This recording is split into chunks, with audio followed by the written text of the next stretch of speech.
حضرت ابو ذر غفاری رضی اللہ تعالی عنہ فرماتے ہیں کہ میرے خلیل حضور نبی پاک صلی اللہ علیہ وآلہ وبارک وسلم نے مجھ کو 7 باتوں کا حکم دیا۔ کتنی باتوں کا؟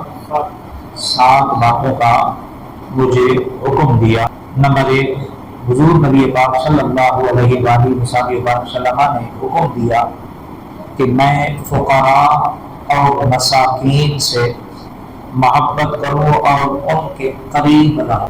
فقراء، مساکین، محتاج لوگ، مفلس لوگ، کمزور لوگ، جو معاشرے کے کمزور لوگ، ایک تو ان سے محبت بھی کروں اور دوسرا ان کے قریب رہوں۔ کیا رہوں؟ ان کے قریب رہوں۔ اللہ تعالیٰ نے اپنے محبوب کو حکم درود شریف سیدنا و مولانا محمد وعلی آل سیدنا و مولانا محمد وبارک وسلم۔ حضرت ابو ذر غفاری رضی اللہ تعالی عنہ فرماتے ہیں کہ میرے خلیل حضور نبی پاک صلی اللہ علیہ وآلہ وبارک وسلم مجھ کو 7 باتوں کا حکم دیا۔ کتنی باتوں کا؟ 7 باتوں کا مجھے حکم دیا۔ نمبر 1، حضور نبی پاک صلی اللہ علیہ وآلہ وسلم نے حکم دیا کہ میں فقراء اور مساکین سے محبت کروں اور ان کے قریب رہوں۔ فقراء، مساکین، محتاج لوگ، مفلس لوگ، کمزور لوگ، جو معاشرے کے کمزور لوگ ہیں، ایک تو ان سے محبت بھی کروں اور دوسرا ان کے قریب رہوں۔ کیا رہوں؟ ان کے قریب رہوں۔ اللہ تعالیٰ نے اپنے محبوب کو حکم دیا کہ جو آپ کے صحابہ جن کا آگے پیچھے کوئی نہیں ہے، آپ انہیں اپنی جناب سے دور نہ کریں، بلکہ حکم دیا کہ آپ ان کے قریب ہیں۔ اور حضور نے دعا مانگی ہے، یا اللہ مجھے مسکینوں میں رکھ اور مسکینوں میں مجھے موت دے، اور قیامت کے دن مسکینوں کے گروہ میں مجھے اٹھانا، کیونکہ امیروں کی بنسبت مسکین لوگ، فقراء لوگ، یہ 40 سال 100 سال مختلف روایات ہیں، یہ پہلے جنت میں داخل ہیں۔ تو اس لیے کہا گیا کہ جو ان سے محبت کرنے والے ہوں گے وہ بھی انہی کے ساتھ جنت میں داخل ہوں گے۔ تو حضور نے اپنے پیارے صحابی کو حکم دیا، کن کو؟ صحابی کو حکم دیا، جن کے بارے میں حضور نے خود فرمایا کہ صحابہ میرے ہدایت کے ستارے، ان سے فرمایا ہے کہ یہ کام آپ نے کرنا۔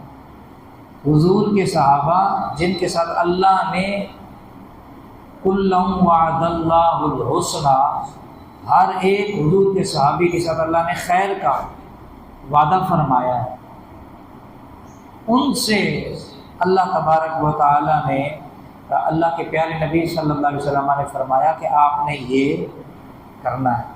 تو ہمیں بدرجہ اولا ان چیزوں کو اپنانا چاہیے۔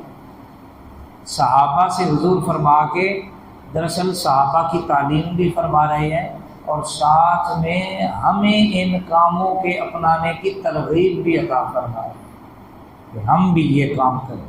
تو ان میں سے پہلی بات جو حضور نے حکم دی حضرت ابو ذر غفاری رضی اللہ تعالی عنہ سے، وہ کون ہے؟ وہ کیا فرمایا کہ فقراء سے اور مساکین سے محبت بھی کریں اور ان کے قریب بھی رہیں، یعنی جو اللہ نے دیا ان پہ خرچ بھی کریں۔ نمبر 2، دوسرا حکم یہ دیا کہ میں اس شخص کی طرف دیکھوں جو دنیاوی اعتبار سے مجھ سے کم تر درجے کا ہے، اور اس شخص کی طرف نہ دیکھوں جو جاہ و مال اور منصب میں مجھ سے بالا تر ہے۔ دوسری بات حضور نے حکم دی کہ اے ابو ذر، تم ہمیشہ جب بھی دیکھو اپنے سے نچلے والے آدمی کو دیکھو، جو تم سے زیادہ کمزور ہو اس کو دیکھو، تو تمہارے اندر جو اللہ نے تمہیں نعمتیں دی ہیں ان کا تم شکر ادا کرو، اور تم اپنے سے اوپر والے بندے کو نہ دیکھنا ورنہ جو تمہارے پاس نعمتیں ہوں گی ان کو حقیر جانو گے، ناشکرے بن جاؤ گے۔ آپ سنتے ہیں نا لوگوں سے، لوگ کہتے ہیں یار دیکھو اس کو یہ مل گیا، اس کو یہ مل گیا، پتہ نہیں ہم نے کون سا گناہ کیا۔ کیوں کہ ہم اوپر والے کو دیکھ رہے ہوتے۔ بھائی مجھے آپ کو اللہ نے جوتی پہننے کے لیے پاؤں تو دیے ہیں نا، اللہ کی مخلوق میں کئی ایسے بھی ہیں جن کے پاؤں، اللہ نے آپ کو مجھے آنکھیں دی ہیں نا، دیکھتے ہیں، ہم دیکھ رہے ہیں۔ اللہ کی مخلوق میں کچھ ایسے نہیں ہیں جن کی آنکھیں بھی نہیں، دیکھ بھی نہیں۔ آپ مسجدوں میں دیکھ لیں، کئی ایسے ہیں جو بیچارے سجدہ بھی نہیں کر سکتے، کمزور ہیں، ٹانگوں کی تکلیف، کمر کی تکلیف، اور آپ کو اللہ نے توفیق بخشی ہے کہ آپ زمین پہ سجدہ کر رہے ہیں۔ کتنی بڑی نعمت ہے زمین پہ سجدہ کرنا، اللہ۔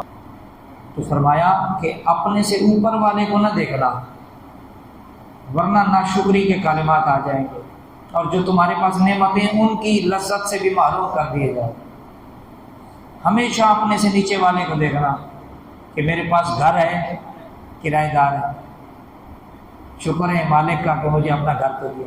آج کرایہ داروں سے جا کے پوچھو کہ ان کے کرائے بھی دینے ہوتے ہیں مکان کے، اور مکان کے کرایوں سے زیادہ بجلی کے بل آئے، انہوں نے وہ بل بھی دینے ہوتے ہیں۔ تو جن کو اللہ نے مکان دیا ہے وہ جب اپنے سے اوپر والے کو دیکھے گا کہ جس کی 2 بلڈنگیں ہیں یا اس کی 1 منزلہ ہے، تو 4 منزلے والے کو دیکھے گا تو بولے گا یار میرا تو کچھ بھی نہیں ہے، یہ ہے، تو ناشکری ہو جائے گی۔ تو کیا فرمایا کہ جب بھی تم لوگوں کی طرف نظر کرو تو اپنے نچلے لوگوں کو دیکھو اور اپنے سے اوپر والے کو نہ دیکھو۔ ہاں آپ نے اگر دیکھنا بھی ہے تو اللہ سے مانگو، یا اللہ جس طرح تم نے اس کو دیا ہے مجھے بھی عطا فرما، تو اللہ دے گا انشاءاللہ، وہ دیتا بھی ہے۔ ہمارے اعمال کچھ ایسے ہیں کہ جو رکاوٹ بن جاتے ہیں اللہ کی رحمت پانے میں، ورنہ اللہ کی رحمت تو ہے ہی بندوں کے لیے، اس کا تو نام رحمان اور رحیم ہے، اللہ اکبر۔ اسی طرح تیسرا حکم یہ دیا کہ قرابت داروں سے ناطے داری کو قائم رکھو، اگرچہ کوئی قرابت دار تعلق اس سے منقطع۔ فرمایا کہ اپنے جو تمہارے قرابت دار ہیں، رشتہ دار ہیں، بہن بھائی ہیں، خاندان والے ہیں، ان سے کیا کرو، تعلق جوڑ کے رکھو۔ آج کل خاندانوں میں بڑی نفرتیں پائی جاتی ہیں، بھائی بھائی، اس کی وجہ سب پیسہ ہے، مال ہے، ایک اچھا ہے تو دوسرا ڈاکٹر۔ تو اس پیسے نے جو ہے وہ آج خاندانوں میں بھی نفرتیں ڈال دی ہیں، باپ بیٹے میں نفرتیں، ماں بیٹی میں نفرت ہے، پیسہ، بھائی بھائی سے جدا ہے، بہن بہن سے جدا ہے، ایک دوسرے کے گھروں تک نہیں آتے۔ اللہ اکبر اللہ۔ تو ایک صاحب جمعہ پڑھنے آتے ہیں، میں نے ان سے پوچھا، میں نے کہا آپ اتنی دور سے یہاں کیا کرنے آتے؟ کہنے لگے یہیں قریب میں میری ماں کا گھر ہے اور میرے چھوٹے بھائی کا گھر۔ میں نے کہا اچھا ملاقات کرنے کے لیے آتے ہیں؟ کہہ رہے نہیں، آنا جانا ہے، یہاں جمعہ اس لیے پڑھنے آتا ہوں کہ چلو آتے جاتے شاید ماں کے چہرے پہ نظر پڑے۔ تو آپ خود سوچیں کہ حالات کس قدر معاشرے کے ہو چکے ہیں کہ بیٹا ماں کی ملاقات کے لیے ترس رہا ہے، ماں مجبور ہے چھوٹے بیٹے کے ہاتھ میں، ایسی بات ہے۔ بچے جتنی غلطیاں کر لیں وہ ہمیشہ ماں باپ جو کمزور بچہ ہوگا اسی کی زیادہ سائڈ لیں گے، وہ کہیں گے پتہ نہیں اس کا کیا ہوگا۔ ماں باپ کے لیے تو کسی بچے کو کانٹا بھی چبھ جائے، بھلے ماں جتنی ناراض ہو، پتہ چل جائے تو ماں تو بے قرار ہو جاتی ہے، باپ بے قرار ہو جاتا ہے۔ اللہ اکبر۔ تو فرمایا گیا بھی اپنے قرابت داروں سے کیا کرو، بنا کے رکھو، کم از کم سلام دعا تو رکھو، بیمار ہو جائے بندہ جا کے دعا ہی کر دے، اتنا تو کم از کم ہونا چاہیے۔ لین دین نہ رکھو، بھلے کم از کم اتنا تو ہو، سامنے آ جائے سلام دعا ہو جائے۔ آج کل یہ بھی ختم ہو گیا ہمارے معاشرے سے، یہ بھی کیا ہو گیا، ختم ہو گیا۔ حضور نے قیامت کی نشانیوں میں سے یہ بھی نشانی بتائی کہ لوگ اپنے قرابت داروں کو چھوڑ کر غیروں سے تعلق رکھیں گے، اپنے قرابت داروں سے تعلق، اپنے قرابت داروں میں رشتہ داری نہیں کریں گے، دوسری جگہ رشتہ داری کریں گے۔ آج آپ نوجوانوں سے پوچھتے ہیں میں نے خاندان میں شادی نہیں کرنی، میں نے فلاں جگہ شادی کرنی۔ تو یہ کیا ہے، تو ساری جو ہم دیکھتے ہیں بچپن سے اپنے چاچوں میں، والدین میں، بہن بھائیوں میں، دیگر رشتہ داروں میں نفرتیں، تو اس سے انسان پھر کیا ہوتا ہے، پھر یہی کلمات جذبات جو ہیں وہ سامنے ابھر کر آتے ہیں۔ خیر کیا فرمایا گیا، بھی قرابت داروں سے تعلق قائم رکھوں، اگرچہ وہ میرے تعلق جوڑنے کے باوجود مجھ سے جدا کریں، تب بھی میں ان سے اپنی طرف سے جڑا ہوں۔ میں ان جیسا نہ بنوں. اگر وہ بھی توڑتے ہیں میں بھی توڑوں گا، اس میں اور مجھ میں فرق تو نہیں. چوتھی بات کا حکم یہ دیا کہ میں کسی شخص سے کوئی چیز نہ مانگوں. کیا؟ میں کسی شخص سے کوئی چیز نہ مانگوں. توکل، اللہ کی ذات پہ بھروسہ. اللہ کے رسول نے اس طرح توجہ دلائی. ویسے ضرورت کے لیے آپ ایک دوسرے سے چیز لے سکتے ہیں، کوئی ممانعت نہیں، لیکن یہ ہے کہ محتاجی اچھی چیز نہیں ہے. تو یہاں بتایا گیا بھی سب کچھ تمہارے رب کے پاس جب ہے تو بندوں سے مانگنے کی بجائے اللہ سے مانگو.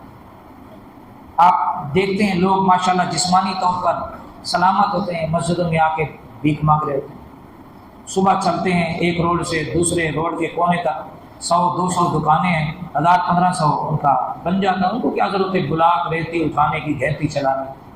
تو یہ ان چیزوں کی حوصلہ شکنی کرنی چاہیے.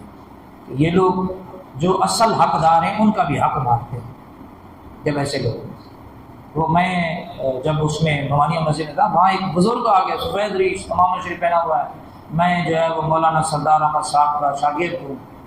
بس وہ جیسے آپ کو پتہ ہے یہ بڑے فنکار لوگ ہوتے ہیں، وہ آ کے اٹھا دیا، ہو جی آپ کا بیان سنا، یہ ہو گیا وہ ہو گیا فلاں.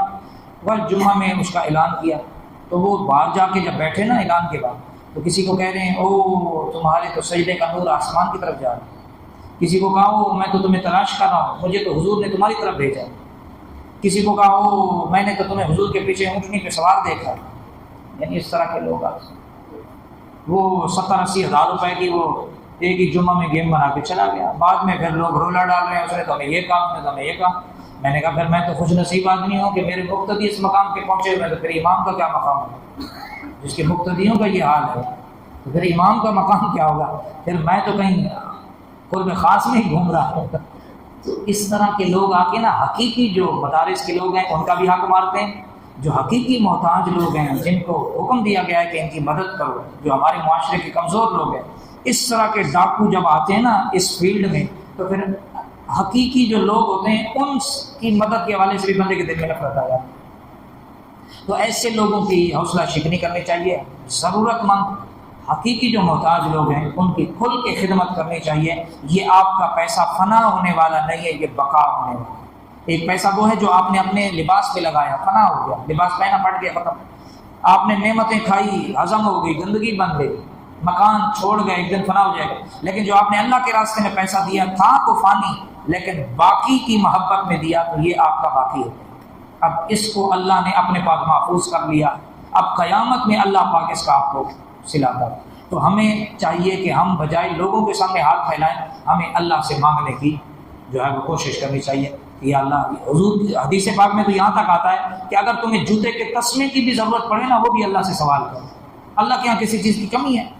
تو جب ہمارا کامل یقین ہوگا نا تو انشاءاللہ ہماری ہر ضرورت اللہ پوری فرمائے. آج ہمارا ایمان کمزور ہے. آج ہمارا کیا ہے؟ ایمان. اچھا، 5ویں بات کا جو حکم دیا وہ یہ ہے کہ ہر حالت میں حق بات کہوں اگرچہ سننے والے کو تلخ معلوم ہو.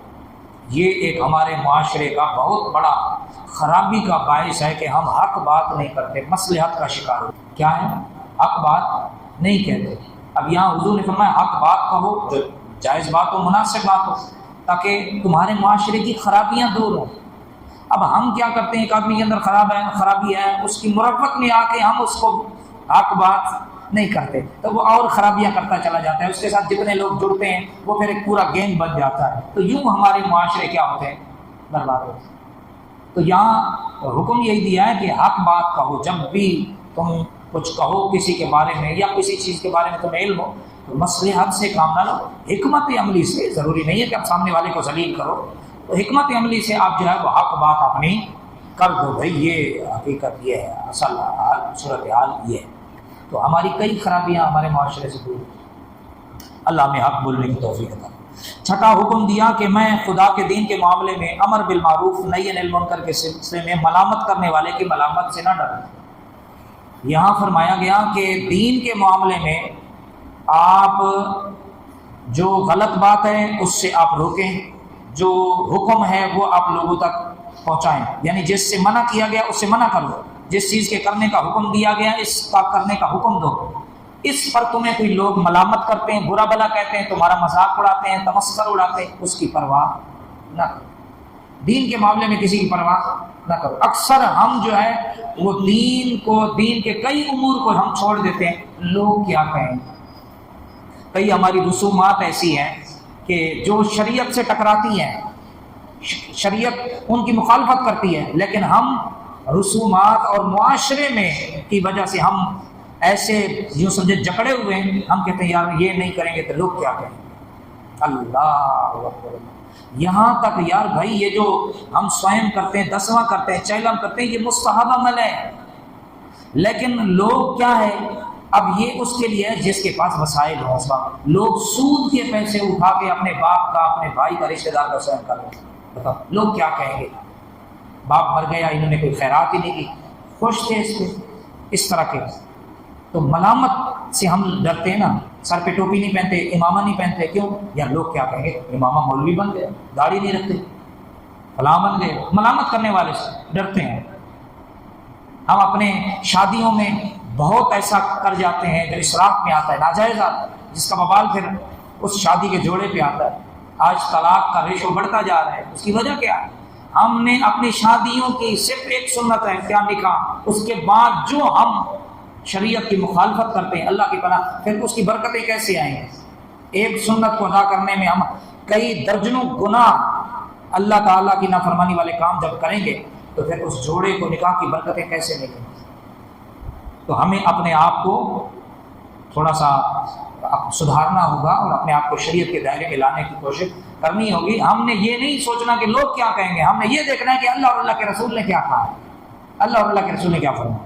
اللہ اکبر. اور ساتویں بات، آخری بات ارشاد فرمائی کہ یہ حکم دیا کہ کثرت کے ساتھ لا حول ولا قوت الا باللہ کہا کروں، کیونکہ یہ کلمات اس خزانے سے ہیں جو عرش الہی کے نیچے ہے. لا حول ولا قوت الا باللہ.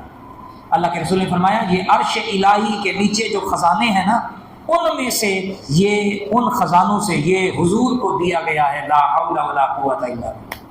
اس کی بڑی برکت ہے، اس کی بڑی طاقت ہے. حضور نے فرمایا 99 بیماریوں کا علاج ہے لا حول ولا قوت الا باللہ. کتنی؟ 99. اور ہلکی سے ہلکی بیماری کیا ہے؟ ذہنی ٹینشن.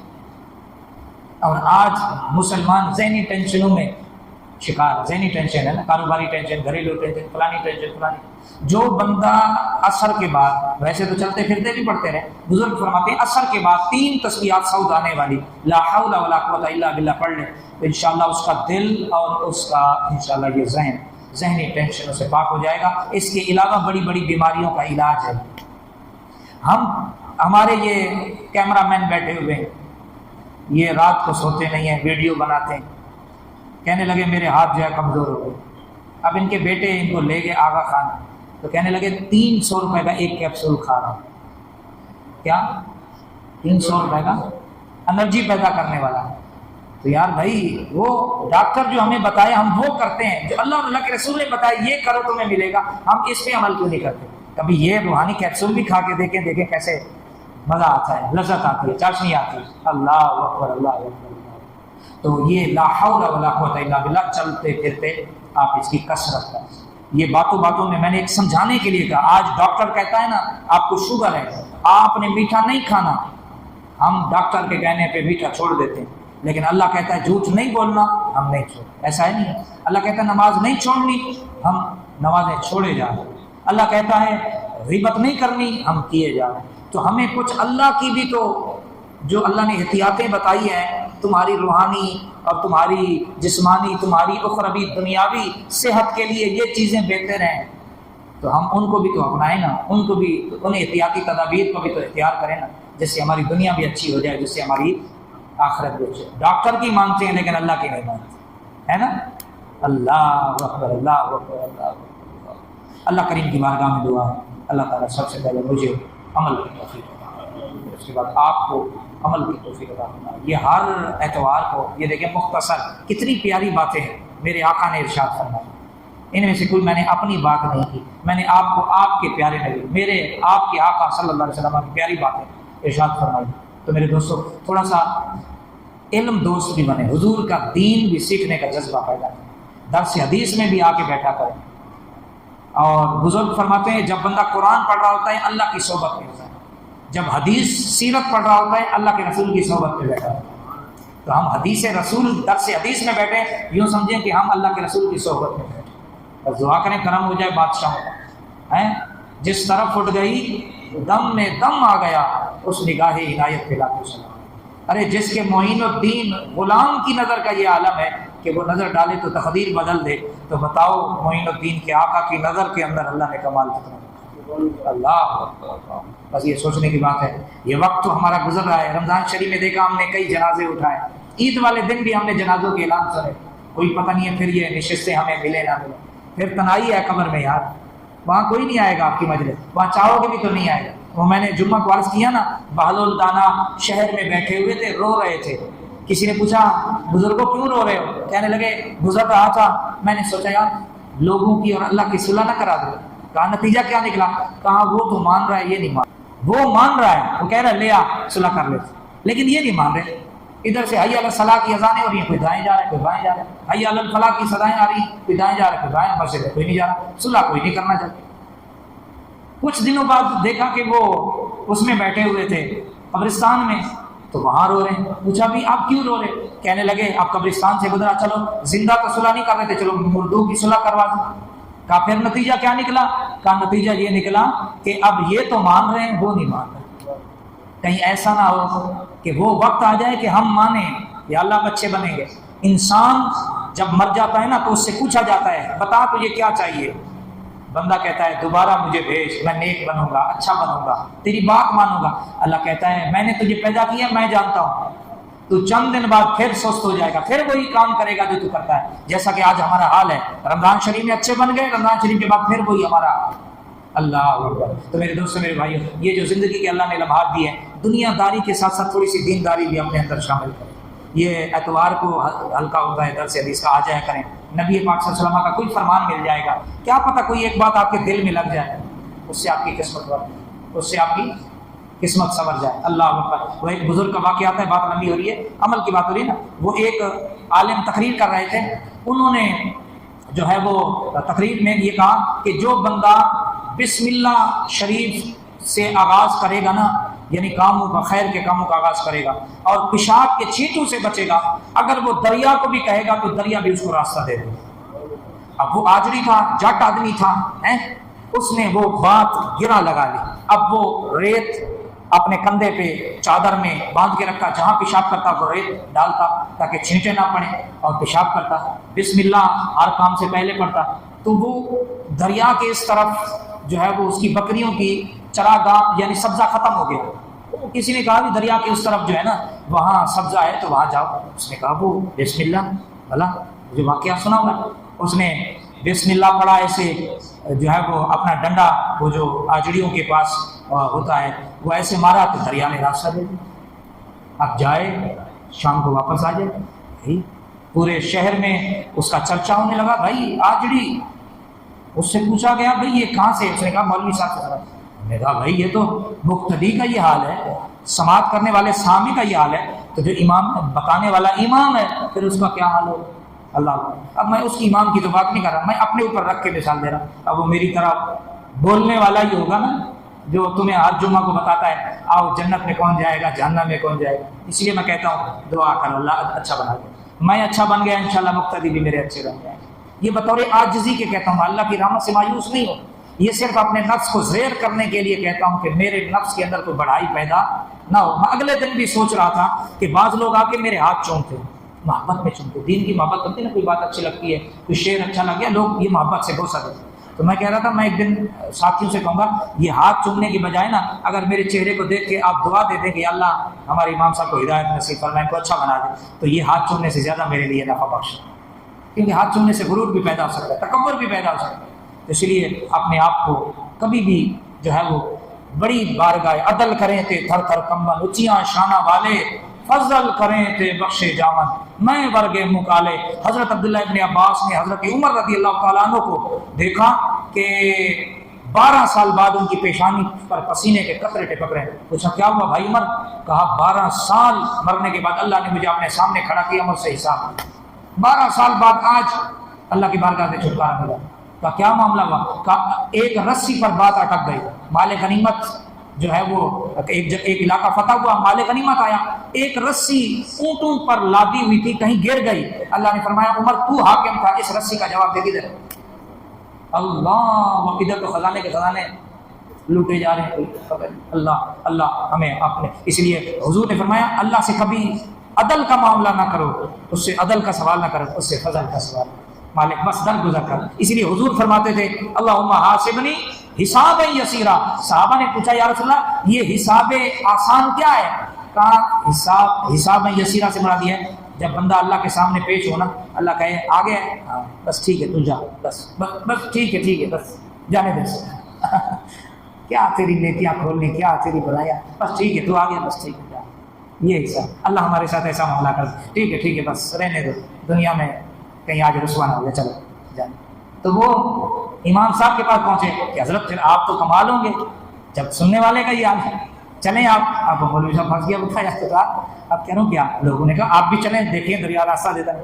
اس نے کہا بھی آپ ایسا کریں، میری ٹانگ میں کیا کریں، رسا باندھیں اور میں دریا میں اترتا ہوں، کہتا ہوں دریا کو، اگر اس نے مان لیا تو ٹھیک ہے، اگر مجھے ہوتا ہے تو فوراً نکال لینا، زیادہ دیر نہیں ہے۔ اللہ تو میرے دوست میرے بھائی بات یہ ہے، پھر میں وہی بات اپنے آپ کو رکھ کے یہ عرض کرتا ہوں کہ کیا پتہ میں بے عملہ ہوں اور میں اللہ کے رسول کی بات آپ سے عرض کروں، بیان کروں، کیا پتہ میرے آقا کا کوئی فرمان آپ کے دل میں بیٹھ جائے اور آپ کی کایا پلٹ جائے تو خدا کی قسم آپ کی وجہ سے میرے جیسا گناہ گار بھی بخشا جائے۔ بس تو کوشش کیا کریں، اتوار کو آیا کریں، چلائیں گے نا درس حدیث پاک انشاءاللہ۔ میں دعا کرتا ہوں آپ نیت فرما لیں کہ انشاءاللہ آئیں گے، میں دعا کرتا ہوں کہ اللہ آپ کو جلد اپنے محبوب صلی اللہ علیہ وسلم کی چہرے کی زیارت نصیب فرما۔ اللہ اکبر اللہ اکبر۔ امام احمد بن حنبل رحمۃ اللہ تعالی علیہ، حضرت سیدنا بشر حافی کہتے ہیں ننگے پاؤں والے کو، ایک شرابی کے واقعہ بہت لمبا ہے، تو سارا دن وہ پڑھاتے، رات کو ان کے سامنے نا امام احمد بن حنبل دوزانے ہو کے بیٹھ جاتے۔ 4 امام ہیں، امام احمد بن حنبل، شافعی، امام مالک، امام اعظم ابو حنیفہ، ان میں سے امام احمد بن حنبل اتنے بڑے اللہ کے برگزیدہ بندے تھے کہ جب یہ فوت ہوئے 25 لاکھ کے قریب لوگ ان کے جنازے میں شامل ہوئے اور کئی دفعہ ان کا جنازہ ہوا۔ اور آپ کا حسن اخلاق اتنا اچھا تھا کہ اس دور کے جو ہندو، سکھ، غیر مسلم یہودی تھے وہ بھی مروت میں جنازے میں آئے، مسلمان کندھا دیتے نا، وہ بھی کہتے بھی چلو آخری وقت میں کندھا دے دیں، تو جب وہ کندھا دیتے تھے کلمہ شہادت بلند ہوتا تھا تو جو کندھا دیتا تھا اس کے زبان پر بھی کلمہ طیبہ جاری ہو جاتا، اتنی بڑی حیثیت۔ تو مریدوں نے کہا ایک دیوانے مجنوں کے پاس آپ کیا لینے جاتے ہیں؟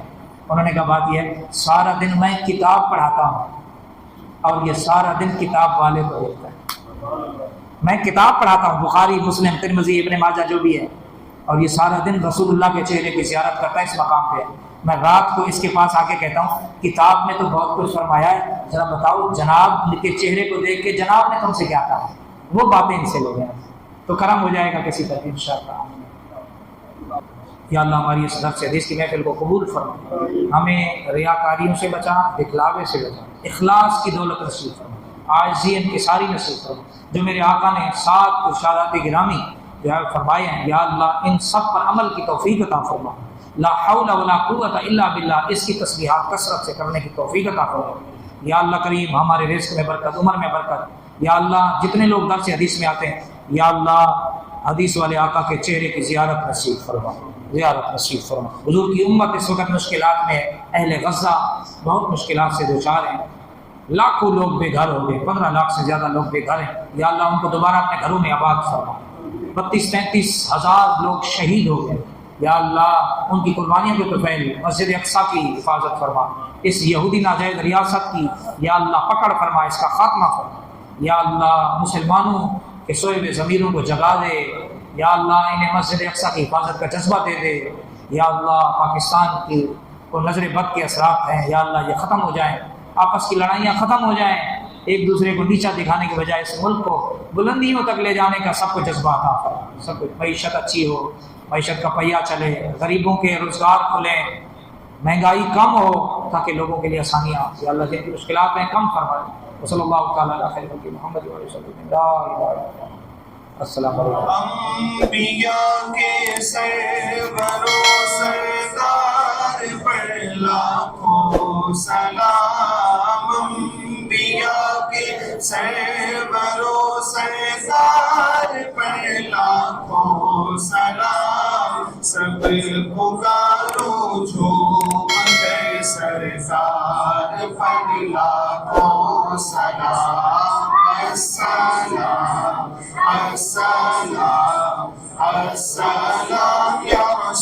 رسولم